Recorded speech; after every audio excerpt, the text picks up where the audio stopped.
So for 5 days a week, that's pretty unheard of, I have to believe, at the primary education. It's truly unique. Yeah. Yeah. So you have them 5 days a week. Now, you mentioned the peer component. Is there a component of that where they just want to give the most minimal effort possible because they don't want to try too hard in front of their peers? Do you run into that, or have you created a nice little friendly competitive environment? Obviously, we want fun. However, one thing I've noticed in a lot of the athletes I've worked with lately, the drive to compete in something.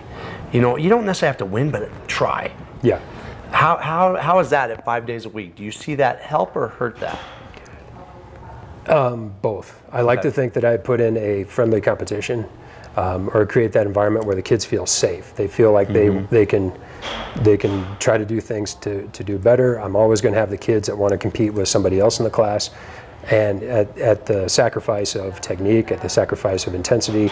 But there are those other kids who kind of offset that. They are the other end of that spectrum. They are the hard workers. They are the diligent ones. They are the ones that challenge themselves and push themselves.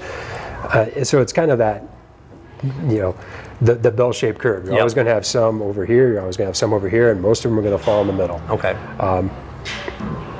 As far as, you know, as what the competition is like, or the fun aspect of it, I think fun exists between effort and challenge. If it's either one of those is too easy or too hard, it's not going to be fun.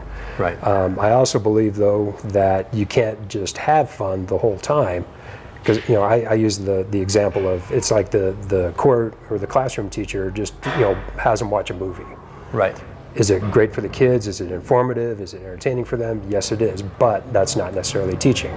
So what the kids want and what the kids need, there's a lot of overlap. They're not exactly the same thing. Right. So I think there's got to be that separation as well. So, okay, if you have these athletes K through 8, essentially what you're doing is you're really setting them up for people like me.